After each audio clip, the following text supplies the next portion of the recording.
That's a gestation period right there. Yeah, it's like we were giving birth to the 6 gamer right now. It's a boy. Okay, here we go. Game number 6. It's a bro. Wait, there's a sibling? Wait, do you have to? Yeah, you do. So it must be a second one. We need a second one. Otherwise, it's not a bro or a sis, you know? Okay.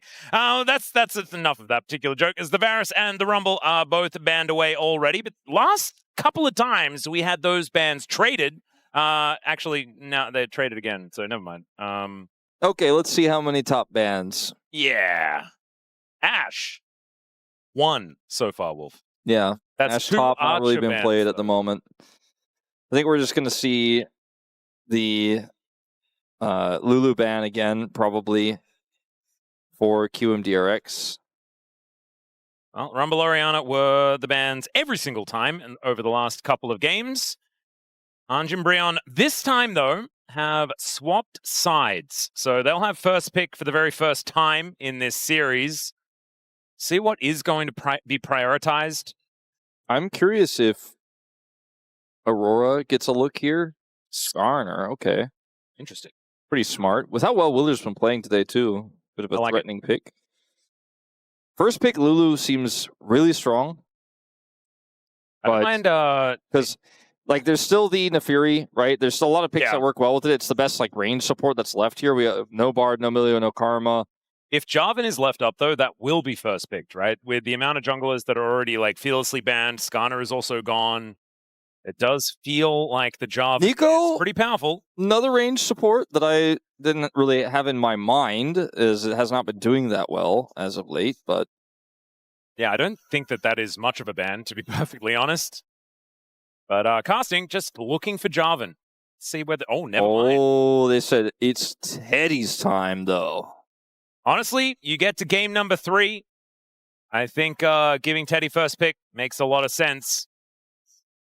And they are considering it. It will put Jarvan over the other side, which is a little bit of a scary scenario, but maybe GIDEON has a plan in mind. Oh. Maybe a certain hammer-wielding Yordle. What is the plan going to be in the bottom lane? Because Lux is a Caitlyn exclusive, but that's another range support that is available and that I think they absolutely will be playing here.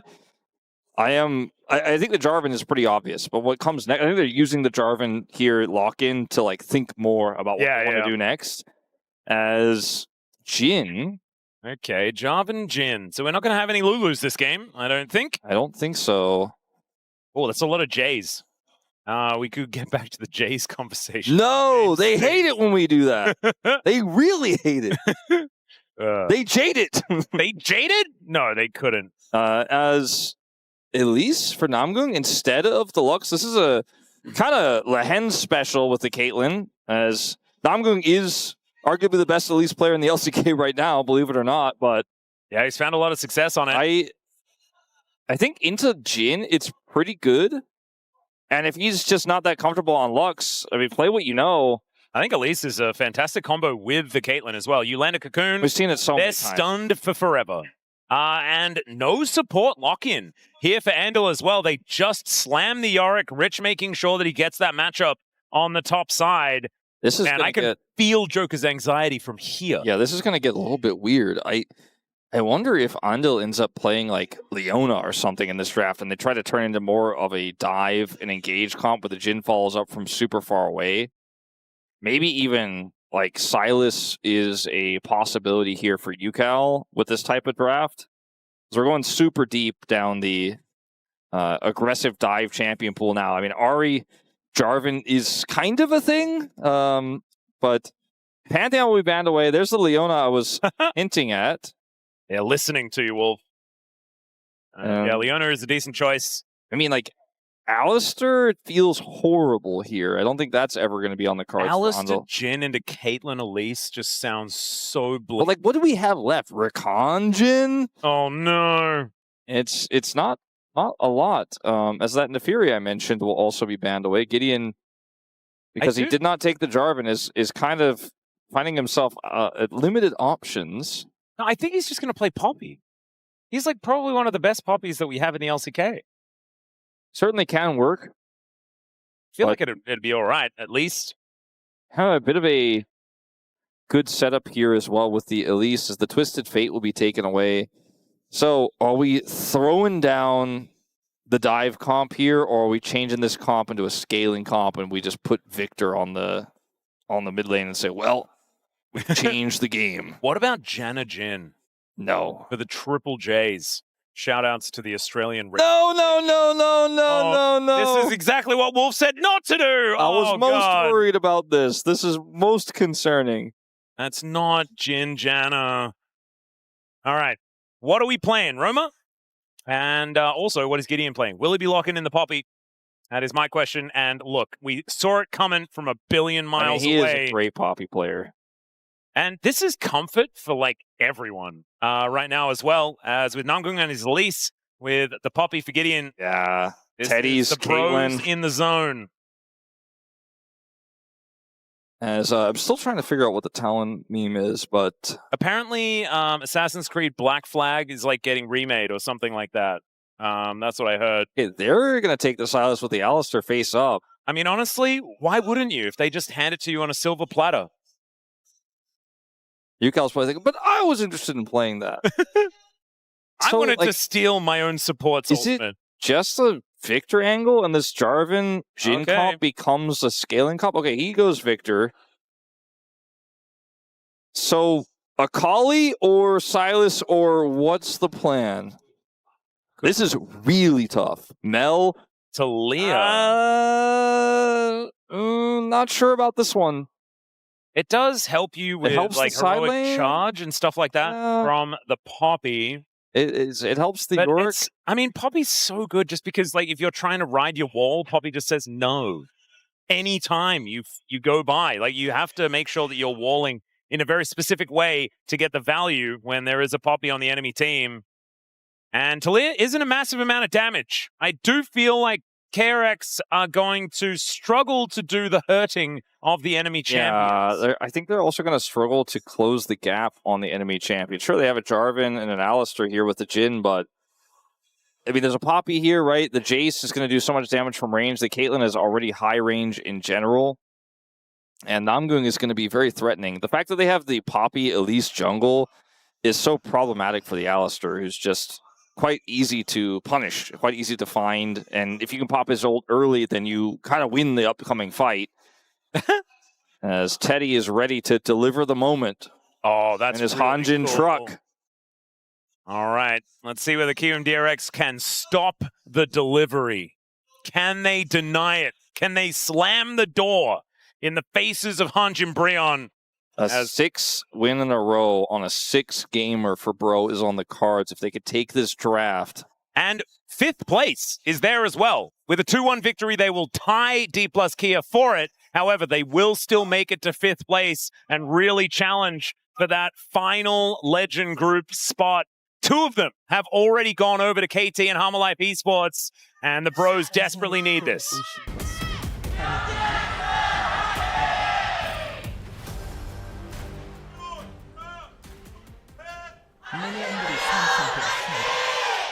All right.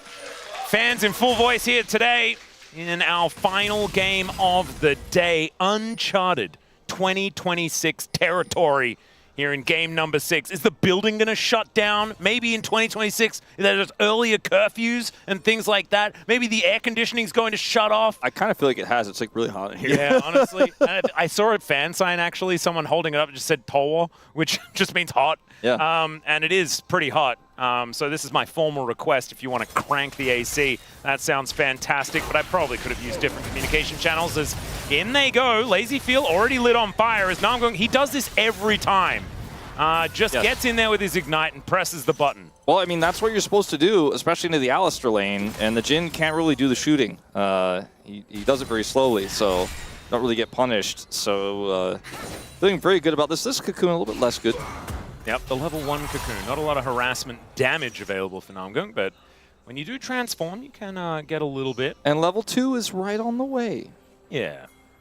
All right, they do just hold the wave, though, and it should be level 2 very, very quickly here for the Bros. And Andil and LazyFeel just won't be able to really do anything for quite some time, unless they get some jungle attention. As Namgung is just very capable of always trading up. Yeah, kind of always dodge that turret shot with the repel. So could just walk forward and aggressively proc ignite like that. And he will continue to try to fish for these cocoons. If you hit another cocoon, and now level 2 is there, might actually be kill threat. As LazyFeel does not have barrier. Andil does still have his heal, but you know, early Alistar in the lane is not really doing anything but trying to hold on. Yep. And yeah, even watching this lane is just kind of sad. As we have our first reset for Ucal. We'll be pretty making early. His way back. Roamer actually in a very good standing in this lane right now. Yeah, putting on a lot of pressure with this new Deathfire Touch rune. Yep. And will generate that teleport advantage very early on. Casting looking to play aggressively on this Jayce in these early levels. Obviously, we know that the Yorick is a bit more of a pick for later on in the game. As LazyFeel doing his best to last hit, but struggling a little bit as he does fall about a wave behind. Casting going in aggressively here, knocks Rich away from his turret. That Shock Blast also landing. And just a last Grasp proc to finish off the Trave. There Did I at say the end. Trave? What is a Trave? I don't know. Weird. It's a trade that you have. It's a trave. A travesty. It wasn't. It was a great trade. So not for Rich. Sure what I was thinking. Maybe there were graves on the ground, and I was they got into my brain. Remember Top Graves? I do remember Top. Remember Graves. Kana? I was gonna say remember Kana. Do you know what Graves reminds me of? It reminds me of Kana and LGD Peanut. Yep. As Peanut had like that one pick that year that got success for him on that. Ooh, spot. Andil! Yeah. Run away! Oh dear. Can they get this trade back? The answer is no. Trap does go down, doesn't get eaten. As the bros are actually going to have to back away here. And the Triumphant Roar is actually aptly named. Yeah. He was like, we won. Yeah. Give me that heal. Ucal is not having a good time. No. With this Taliyah pick. I am of the mind that Taliyah is very difficult to play in this meta. Just because you need your mid laner to either have a ton of really guaranteed zoning or CC, which Taliyah has the shove, right? But it's quite conditional on a lot of drafts, including this one, by the way, like in a massive way. Or you can do consistent damage, like the Viktor. The Viktor's like, I kind of do a little bit of CC. It's conditional, but I do a lot of damage, and I use this new rune incredibly well. Taliyah uses it okay.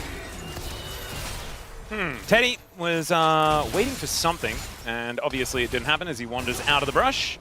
And will be able to continue farming here, catches the wave, decides not to go back. I wonder what he's looking for, maybe a specific buy. I think I also just want to kind of try to freeze this lane a little bit, and we'll get the backs out of LazyFeel. Yep. Reset will come on through now from KRX, just a little bit earlier. A bit of a early Jarvan angle potentially down here to do something after this Krug clear. If Namgung and Teddy try to hard push this lane, is casting once again. That just goes to the skies, gets the flash out from Rich.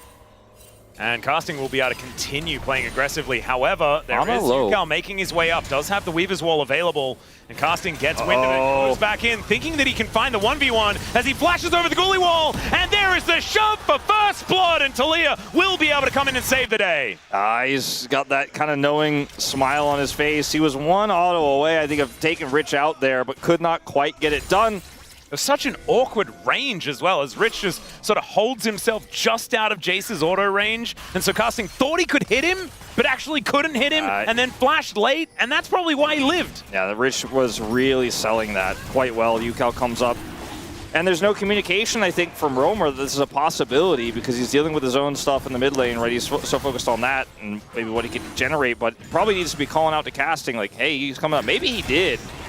We don't know, but Casting definitely did not seem like he was aware of this very strong possibility with the Taliyah missing. Yeah, it kind of looked like that, but also looked a little bit like he was like, well, I'm going to die. As, yeah, it's a bit frustrated. Thought he could go for the 1-for-1, as Headbutt does get Namgung out of the Deadly Flourish. A little bit of anti-synergy there, but that is going to be all right. It's like Willer is going to be the next one to try to annoy this Jayce here on the top side of the map. Yeah, Vision going to get cleared here as well, as Casting realizing that there are a lot of bad guys towards the top side. He has to be very, very careful as Ucal catches this wave in the mid lane, and Roamer is going to use that as his opportunity to head back home. Does have a decent CS lead, but with First Blood going over to Ucal, the money is there for the KRX mid laner. Overall, though, the Bros with about a 300 gold lead. Big lead for Teddy. Namgung's a little bit unleashed on the map, right? Like, he can start to move around and look for picks, look for, you know, flashes, stuff like that. But this Jayce, you know, died early, generated a small lead, right? Still has the advantage there. But I think Kiwoom DRX's comp is really going to come online on real early skirmishes. Like, for example, if they wanted to fight for grubs right now, they would be able to set up and look for a good one here. I think if they are looking for second dragon here with a Weaver's Wall setup and Andil having his ultimate, that's where their comp is going to shine. And the fact that they've kept this game so close so quickly in this game, or rather they've gotten to a stable place in this game so quickly here, with Ucal picking up that kill on the top side, I think like they are definitely doing a lot better than I thought this draft would this early on. Yeah, they have given up a Drake, so we have 3 minutes until the Ocean Dragon is going to be taken. Double Dragon for the Bros could be pretty nice here. And I do think both of these compositions can get stuff done later on in the game, except I'm worried for Kiwoom DRX's ability to do damage, right? Yeah. And so I think getting that first blood, very, very important. Continuing to be able to build some of these damage items, going to be a very important thing. As LazyFeel looks like he's going for Ghostblade as item number 1. Definitely very good for the early lane. But I'd like to see, you know, some big crit damage. Big crit damage is necessary into this Poppy, especially. And the Taliyah just doesn't do a whole lot, especially with some of the tankier builds that are going around right now. Some of the Blackfire touch, or sorry, I said I did the wrong thing again. Deathfire touch. Yes, it's death. It's not black, it's death. Yeah, Blackfire touch and Deathfire torch. The Blackfire torch, or no, yes, okay, Blackfire torch is purple. Why is it Blackfire if the purple is the fire is what it is? Ooh, that's a very good point. What's going on with that? I'm just asking. Should be black, shouldn't it? Well, that's another angry letter that we're going to need to... I mean, it's a little bit tricky to make the fire black and like make the icon stand out because we got a lot of dark background. Yeah, and then you can never see it at nighttime. It's pretty frustrating. But why isn't it just the purple fire torch then? Hey, true. That would have been fine. A bit more honest. Yeah, torch with a black light doesn't sound great. No. Well, it's purple too, isn't it? Why is it called a black light when it's purple? Yeah. It's all crazy, isn't it? I have big questions, but I guess I'm not going to get my answers tonight. No, maybe someone has answers in chat. So if you're worried about what the answer is or wondering what the answer is, you can probably refer to smarter people than are over there. As in the meantime, we do have the Bros in a pretty good position here and wanting to deny minions as well. Beautifully done there by Teddy as the exhaust does go down. They want to punish as the headshot comes in. Andil taking a fair bit of damage. He does have level 6 though, so it's not exactly like he's a killable target. Peacemaker comes in. Teddy will be able to clear out the last minion? No. All right, it was a much better exchange than I expected with Andil eating the cocoon there on his engage. His casting going to be fine here. No flash required. Goalie wall is just going to fall down to the turret. As casting gets the 50 gold. There it is. I feel like Rich is trying to make something happen here that needs a little bit more attention. Willer is finally here. Casting at 50%, will be able to deal with the minion wave as he does flash himself out of the way. Cataclysm as Willer could be in a whole host of trouble. Flash Cocoon, not going to quite work, but Namgung, does he have the damage to get this double kill? As Rich in a bunch of trouble, the Q is going to heal him a whole bunch though, so Namgung needs to be very careful. I think it might be Roamer's kill. Okay, extremely dead, yeah. There is nothing that he can do about that, so Namgung is going to collect that one, and an assist goes over to casting. Yeah, I think that was the right call. If he gives that kill over to the Viktor, then this is definitely not worth. 2 kills going over to Elise versus they killed the Jayce. Kind of feels pretty even. The Elise uses the gold really, really well moving into the mid game. As casting here knows that his Elise is coming up, right? Flashes the ghoulie wall, but then gets Cataclysm, which is like a second ghoulie wall, but it's like a rocky wall. And then Namgung repels in, gets this first kill. Rich wants to try to make something happen here, but sees that it's just not possible, does not want to give the kill over to Roamer. Yeah, I think it's really nicely played. I think Namgung backing away was also quite smart as Andil in there with the ultimate, wanting to make something of it. The flash pulverized, not quite working out though as GIDEON with the steadfast presence flashes over the top of the deadly flourish, but now the curtains are being called. TDR going to need to be played here as Namgung just wanting to take one of those bullets. Hasten the Hole connects onto Ucal as he was just minding his own business. Kind of rude just to snipe him.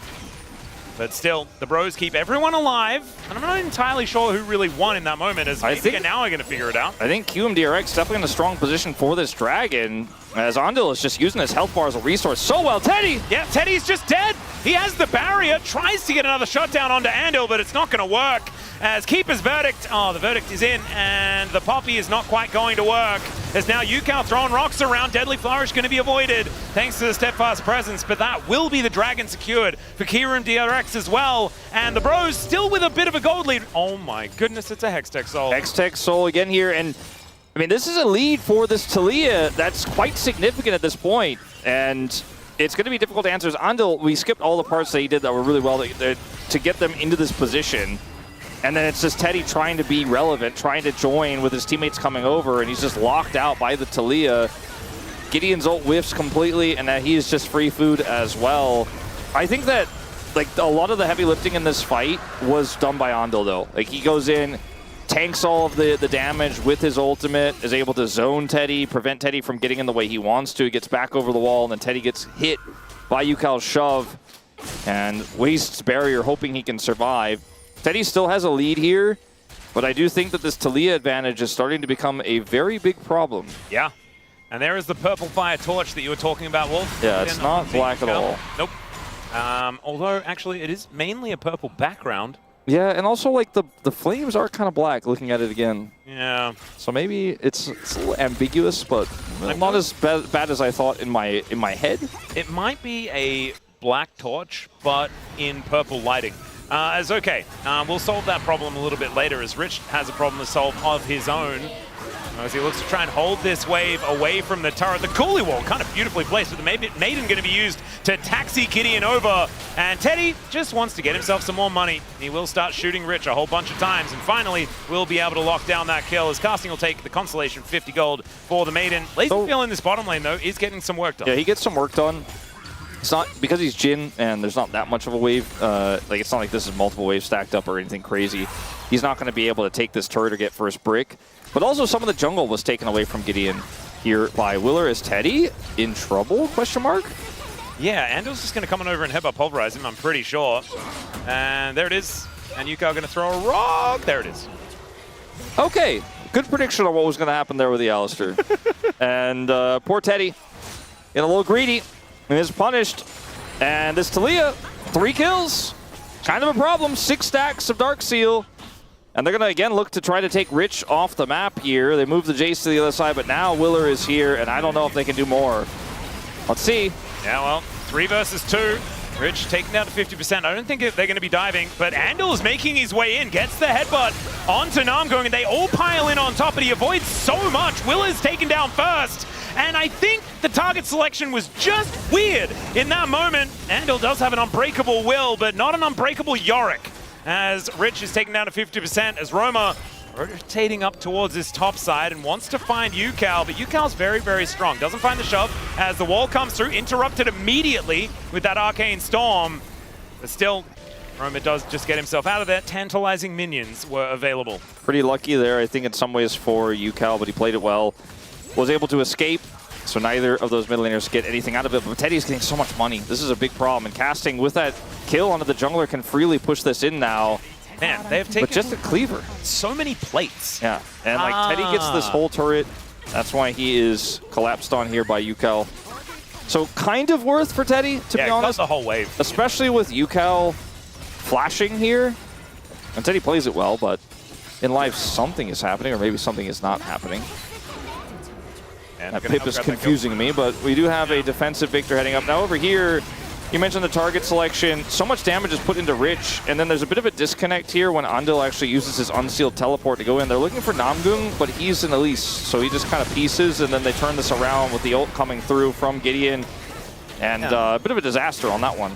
Yeah, they all just piled in on top of a Poppy, and then Casting gets into the brush, so he's the only real, like, threatening target as far as damage is concerned, but he gets himself out of vision, and then they do not press any buttons on top of him. It's LazyFeel going to take a bit of damage from Gideon here, just being frustrating. And the kill score has been evened out, but it's still close to a 2,000 gold lead here for the bros, as they've taken these couple of turrets, and theirs are actually looking relatively healthy outside of the top lane, which only has that 1 plate remaining.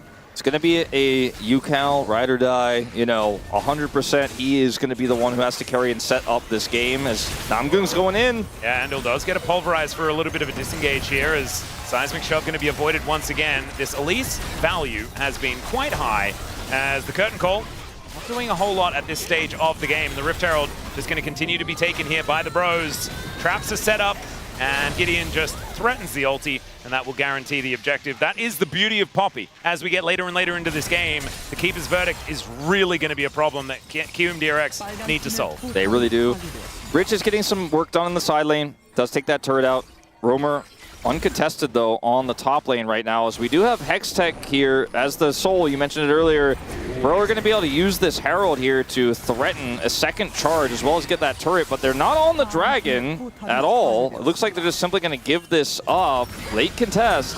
Yeah, there is the pile-in on top of LazyFeel. They do secure the Dragon, and LazyFeel, oh, it's Namgung that gets in on top. The Spiderlings, I think, got that work done. As now the Gravity Field going to lock down Andil, and this cow is outside of the paddock, and that is not where he wants to be. As Rich, he just takes a little bit of a Hex Gate, and Ucal takes a wall, and they will make it to safety. Pretty successful heist here, even though they don't get the Dragon. By the side of HANJIN BRION, they go on to LazyFeel here. Even the ace in the hole goes on top of him. And then Namgung's like, nah, he's not getting out here. Gets on top, gets the kill, and then is able to flash over the wall. And Kiwoom DRX don't have any tools to follow. Ucal's on the wrong side of the fight, so Namgung is actually just going to get out scot-free. They get 2 kills here in exchange for that Dragon, which is not even the sole point just yet. It's significant that the Dragon goes over to Kiwoom DRX, but I think Bro are very happy with what they got in return. Yeah, just giving away Double Dragon is not end of the world here for the Bros, and they've extended that lead by about 2,000, which is kind of ridiculous. Casting has done a bunch of damage in this game as well, as we can see, close to 15k, and isn't necessarily suffering like a lot of the Jayces that we have seen into the Yorick have been suffering, right? Just kind of avoiding the matchup as best he can now that that Trinity Force is done. Obviously, in a straight-up 1v1 later on in the game, after a few items put together, Rich will win. But Casting's still providing a lot of value as far as damage, especially in these team fights and close setups. To that second item, and his tier is complete, well, practically. Yep. I like how Namgung is playing through the pressure points. Like, he's basically a second jungler in this game right now with this Elise, and he's just kind of roaming around, hiding in the right brushes. They have a lot of vision control over the bottom side of the map where the objective was, but it isn't anymore, so he doesn't need to go deep for vision. Can just kind of hang around and see if someone tries to make a play, or if not, if they don't respect that he's missing, he can find a cocoon. Speaking of, maybe Andil has overextended here. Yeah, decent little pulverize. No stun from the heroic charge as Andil does pop the ulti. Buys a lot of time for his teammates as a shove. Connects onto Casting. He flashes though. He's going to get taken down by Willa, but Willa is going to be used by GIDEON to get out and also dies in the process. A 1-for-1 trade, top laner for jungler. Kiwoom DRX looking for the angles though, and no repel here for Namgung means that he's very, very dead. In goes GIDEON once again as he looks for the kill onto Andil. The Baron just watches! And now is going to get started by Kiwoom DRX. Yeah, they spent way too many resources trying to look for this as Teddy, man. I don't know about a Peacemaker steal on this one. Maybe he can push Ucal away. There's no smite. Roamer doesn't have TP, so... Oh wait, Andil does have smite. A smite. Yeah. A slightly worse smite. Roamer can't TP in here either to impact the play. This is a risky contest from Teddy, but he's trying his best. Well, let's see whether he can actually win. Teddy versus the smite from Alistar, and Casting looking for a bit of an angle here as he does go forward. Headbutt pulverize onto the Jayce. 1 versus 4. I'm not sure about it. However, he does manage to take down the cow. And Teddy, a little bit late to the play, flashes in towards Ucal as there is the barrier as well. Deadly Flourish is going to finish him off. And now Namgung, he's just going to have to get himself out. This game has devolved rapidly. I feel like HANJIN have really tossed it, to be honest, Atlus, in some of these moments. Like, I understand the initial, like, let's go for Andil here. He's out of position, but they get his ultimate. And I think at that point, you could be like, all right, well, that's pretty cool. Like, that's a big win. They can't do Baron. But they kind of keep sending it here, and then LazyFeel makes such a huge impact with his ultimate on the other side, and they're still trying to force. They're still trying to make this work, and they just get cut off. Teddy survives. Remember, their mid laner is not here and does not have teleport, so maybe just slowing Kiwoom DRX down instead of This flash from GIDEON was just insanity. It was hopeful at best, I would say, as he gets close, but it's not even worth it if he gets the kill. And then Casting comes in here and sends it, but again, it's just Andil. You finally got Andil, man. It's starting to feel like it's personal for Hanjin for getting this guy. And then Namgung shows up, but there's just not enough damage here as Teddy ends up eating this flourish from LazyFeel. And then they are like, let's send it on the Baron again, which does not work out, as we know. We're not going to go to that replay, because if we did, you know, maybe the inhibitors would be dead before we got back to live. Yep. And we won't even be sure about whose inhibitors would be dead either, because it might just be that much time. It's 23 seconds on Soul Point here for Kiwoom DRX, and they also have this Baron that they're utilizing to get this push in the mid lane. I think that the bros need to get their ducks in a row and actually find a good teamfight angle, and that's what Namgung was looking for, wanting to get a cocoon flank. But this Drake is going to be very important for the bros to try and contest, and it's just going to be so hard. It's hard to get Baron on the map. There are a few wards that we could see potentially Roamer teleport to, but he is the Viktor. I don't know if he really wants to be teleporting. He wants to be walking behind a non-existent frontline. You know, like GIDEON is technically a frontline. He's got Deadman's Plate. He's Poppy, but they just have to give this one up. And the Baron leads into it. That's Soul Point for Kiwoom DRX. And at this lead, like at this point, it's going to take a pretty big throw, I think, to get Bro back in this. Obviously, they have a lot of scaling elements in this draft. They have a Viktor. They've got good wave clear. But it is just going to be so hard to fight through Weaver's Wall, right? Fight through this Alistar that's very tanky, who has Locket now, to get to LazyFeel, who has insane range, who can do damage, as we've already seen from so far away. And he's been having a great Jhin game here. Really is. Teddy, Ace in the hole does fly out, but not really doing too much here. As Kiwoom DRX will finally take this inner turret in the mid lane with the last second of the Baron. And the bros just trying to pick up the pieces of their destroyed base right now. GIDEON does finally get back in to try and take down some of his own jungle. Will successfully do that. I don't think that this is over by any means, but it has now become so much harder for the bros than it needed to. Yeah. Makes you wonder if some of the weird decisions we've seen from them this series are kind of some nerves, because bros are actually like maybe Legend Group, you know, like they're maybe 5th place, and the stakes are so high that this Kiwoom DRX game might have turned into a bit of a trap game. And Kiwoom DRX are playing well, you know, and they're getting punished. As speaking of punished, Roamer is going to maybe get over this wall. Yeah, Weaver's Wall does come on down as, oh dear, Willer in a lot of trouble as Teddy is going to be able to take that kill. Andil finding himself a pulverize, but it's once again onto the Elise, who doesn't have the repel anymore. So a trade of 1 for 1, but jungler for support. You're probably happy about it if you are the bros. See if they can make something of this, though, because, I mean, yes, there's not a lot for junglers to smite right now. There's not a lot for the junglers to smite, and there's not a whole lot of real estate on the map here for Bro. Like, look at the wards for Bro. They have vision all over the top side of the map, but it doesn't mean anything. Roamer here is able to use his rocket belt to get over this wall, which is quite pivotal. Willer does not escape. He almost does, but the auto is in the air, and Namgung already repelled here, so Rich with a good punish. But the siege continues, right? I mean, there's no Bro escape just yet. They get the top wave to the halfway point of the map, but it's going to be 80 seconds until the next Baron spawns. Maybe at that point, we could see a Bro fight, especially if Roamer can put together a death cap, but I think he just got that second rod. He did. He just came out of the base, so... Yeah, that's... okay, this could be an angle as Rich is in a lot of trouble. That Coolie Wall is not going to save him, and to the skies, casting sends him. Okay, good pick. Good pick indeed. Doesn't really mean a whole lot. Again, it doesn't mean anything yet, right? But a few more of these, gold lead is already basically non-existent. See the gold graph. The bros, they started to build the advantage. What I mean, they're able to get here potentially with these Hex Gates is a chase on the Ucal, and this is casting here. Because there's no Yorick, he's actually opened up. He's allowed to play the game again for a minute inside, so getting a lot of value himself, looking for that third item. And we reset to 25 seconds until this Baron. Rich does have TP.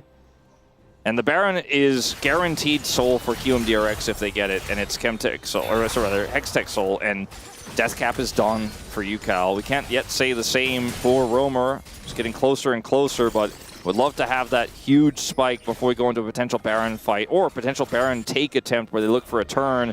Don't have enough control right now. They have a lot of vision where they are, but not where Kiwoom DRX are approaching from. Ucal has both Weaver's Wall and his ult at the ready, and he is hard pushing that bottom lane with his new hat. Weaver's Wall and his ult, you say? Oh, sorry, and his teleport. I like it.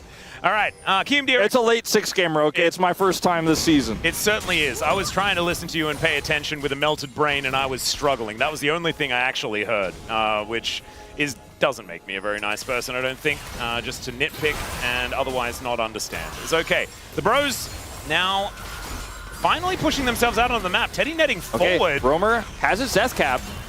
I'm scared of Andil, as Ucal going to put the wall on through, as Teddy, in a little bit of an alcove, will be able to keep himself alive. So that's a big ult. Now on cooldown. Yeah, big ult gone here, and now Kiwoom DRX can't necessarily warp the architecture of the map the way they want to, and Teddy and Roamer are pretty huge right now. Rich is also pretty large, as there's some flash outs and some flash ins, as there is the unbreakable will from Andil on cooldown. The curtains have been called, but unfortunately the show continues. The Kiwoom DRX. A lot of damage potential here for HANJIN BRION if they can close the gap here. Roamer under way less threats now. It's really only the Jarvan he has to worry about. Not to mention they have the poke advantage, right? These shock blasts are really going to start to hurt the Peacemakers if they can hit the mark, and certainly be dangerous. But they've started off the Drake, as there's the Hex Flash in. Somehow Andil made that one work, as they do get the ward over, as Teddy finally will be able to take him down. Roamer is also dead, though. Willa taken out with a headshot, as Teddy finds 2. And the Keeper's verdict is in! And it's that the bros should be able to win this one. Ucal trying to get in, but he has to make his way out. LazyFeel running down the river. And Teddy has a bullet with his name on it. Ucal has TP. See if he can come over here and try to save LazyFeel. He's backing right now. We'll get his health back. They find him. Yeah, Teddy should be able to lock this one down. He's pinging for Ucal. He's pinging for Ucal. Ucal's coming. Yeah. It's so slow, though. Yeah, he should be taken down, as now Ucal in a bit of trouble as well. But he's buying so much time. They need to do the Drake. Yeah, and now he's got his Weaver's Wall back as well, so he can maybe make something of this. Oh, God. Well, the backs are now going to come on in, and they do make it to safety. Hex That's gates mean they can get right back. I mean, Hex gates mean both teams can make it right back. Because like you say... You want to repeat? Yeah, I guess we're going again. I got another one for you. This time, Ucal is going to have his Weaver's Wall. He used it in a weird, awkward spot moments before. And Andil has the unbreakable will back again. Like, so Pro will be able to get first. Kiwoom DRX decide... They don't need that. They don't need this one, and they don't have enough control, so they back away. This fight is wild. Initially, Roamer gets blown up because Andil sets up LazyFeel. They have the instant root, and he is blown up. But on the other side of the fight, things are falling apart. Willer does end up dying here, and Teddy is just untouched. He kills Rich. LazyFeel is pushed out, and the fight is, at that moment, won. Now, Ucal wants to try to bail LazyFeel out, and some shenanigans do ensue, but ultimately, Bro get their second dragon of the game. It's not even there. Hextech soul point, but they get Baron, Prio. I need Bro to get the next dragon. As Weaver's Wall going to come on in here. Gravity Well does come on down. As Namgung goes into the sky, Deadly Flourish doesn't find him. So he will be able to make it out to safety without having to invest too much of anything. Yeah, they don't really get a whole lot with that. I mean, it's not the longest cooldown at level 3, the Weaver's Wall, but still. Teddy is just so big now, Wolf. He is. This is what I'm really worried about. And I think this reminds me a lot of that T1 versus Gen G game. Yeah. Yeah, the Pays game, where he was not as effective in the mid game. Like, as the classic trough situation that we talk about all the time dictates. And now Teddy is through it as well, and he's starting to get into this devastating position. There are a lot of threats for him, but his positioning has been super good. It's Roamer who's been caught more often, but you know, that's his first time he's actually died for it, but Teddy here in this mid game is so big that if they try to kill him and fail, it's going to come at a heavy cost. Even Andil is not safe, especially when he doesn't have his ultimate. He does now, and the Weaver's Wall is coming back here, and maybe with the Weaver's Wall, they can once again look for a split here of the bros, try to take HANJIN BRION at a 5v3, deny the damage dealers from getting in. As we're not really seeing a whole lot of casting poke landing here either. No, they don't have a lot of vision, as we can see. As this control ward is in the brush for Kiwoom DRX. Going to look to try and clear out this one if he can, but the rest of the bros will show up to try and deny it. I do want to, okay, That was a close call. Yeah. I do want to say one thing. Yes. I saw just a really confusing Brotax donation by Sir Roby, as I'm going to have to hold that thought as Cataclysm comes down. Willow with the flag and drag trying to knock up Romer. He gets himself out with the flash, and the Guardian Angel is now on cooldown. Namgung not sure about that position as he goes into the sky, and that last bullet not going to connect. The curtains have been called as Kiwoom DRX. Romer? They just slink back to the Baron. Romer has TP. This is pretty greedy here for Kiwoom DRX. There's the TP. They're going to try to look for the pincer here. Namgung also pushing forward. There's a flash. Ucal! Namgung is by himself. The pulverize comes through and Teddy's just thrown into the blender. Why did you go in without any teammates? That was so weird. That was so weird. That made no sense. That made no sense. I don't get it, but I'm really tired too, so maybe I don't blame them. I mean, Teddy, at this point, like, if Namgung just dies there, maybe it's a sacrifice that's worth it and Romer can show up and they can do something, but instead he just kind of sends it, doesn't have flash. So we'll go all the way back to this moment here where they're pushing through. Willer comes in, but there's so much damage here. He just actually loses his GA. This is without Teddy being here. And then in the ensuing fight, the ultimate is also used for LazyFeel. So I thought, okay, if they are quick with no Jhin ult here, no Cataclysm, maybe they could punish, but Namgung is perhaps a bit too quick on the trigger finger, and he goes in on the Ucal, and Teddy just walks into the waiting arms of Andil. And they knew where they all were. Like, they had the scrying orb down. Yeah, I think a bit of nerves, perhaps. Like I was saying before about Bro, they're about to break 50. Like, if they won this series, which was the expected result, they hit 7-7, right? They go to 5th place. They make it to the west side. That's not a place where Bro has really been. Outside of like week 1, week 2, you know, those rogue early times. There is a chance that they can still turn this, but I don't know. I mean, it's gonna have such a difficult position they're in now. It's going to have to be some sort of crazy setup from Namgung, maybe. I mean, Romer's got a lot of wave clear to buy time, but there's still 2 minutes left on this Baron, and they are knocking on the door. A little bit of extra poke coming through from Teddy, but Andil still has his ult, and I don't think he's that concerned. He's even got Cleanse at the ready here. The biggest problem is this Hextech Soul. It's going to be up in 30 seconds for Kiwoom DRX. And right now, look at them. They're just making sure that the Bros cannot enter their own jungle here on the southern side, keeping everything as dark as they can. The Bros finally able to move up this lane, but Rich is just being a menace in the side lane as well. I think Kiwoom DRX should be a little bit more focused on trying to control the entry points of the Dragon instead of trying to outpoke this Jayce comp here. I mean, the Jayce isn't where they're fighting in the 4v4, but it's a lot of wave clear. Now, finally, they will kite back to the Dragon as it's spawning here. There's no TP angle, right? Casting is the only one who has it, and there's no ward for him to go to. Are they just simply going to give this up? They have to. They have to now, for sure. And, I mean, even with the Poppy ult, I guess it's probably the safest option, but now you're giving over Hextech Soul, and that's never safe, frankly. Casting, that was a dangerous little run up the lane. As, Hextech Soul in Kiwoom DRX's hands. And I was talking about the draft before. I was saying, like, there could be a lack of damage. Well, absolutely not anymore. Especially not with how fed Ucal had gotten this game. LazyFeel is also building towards item number 5. And this Jhin is really, really frightening. Okay, Willer looking for an angle here. Oh, the Weaver's Wall. Yeah, Weaver's Wall. Teddy going to get hit by the curtain call. But the main thing that they wanted was this inhibitor turret. And that will be going down. Baron's fading. Baron is fading here. I mean, the wave clear from Romer is really coming up big. They haven't gotten an inhibitor yet. My God, Teddy actually hurts so much. He really does. Like, I mean, they're going to get the second inhibitor turret, but they need to get an inhib. Bully Wall goes down, and there's the Keeper's Verdict. It gets rid of the Yorick, but they take down the Poppy as well. Even Romer doing a lot of damage now. But without that addition to the front line, it's so difficult. Ucal, oh my God, just takes so much. But Casting has to get out of there. There is a dead Viktor once again, and Teddy just cannot finish any of these kills. Oh, it's so frustrating for this Caitlyn. Everyone walking away with barely any health as in goes Casting running real quick. This LazyFeel now just going to flash on in. Teddy needs to get to the fountain, but the flash shovel is going to pick it up, and Kiwoom DRX, they are going to be able to take down the Bros here in game number 3. An absolute marathon of a series, but they will be able to claim it and stop the winning streak of the Bros and create one for themselves. A very important win for Kiwoom DRX to take. A massive, massive upset, I'd say, by most people's metrics with the momentum that was there.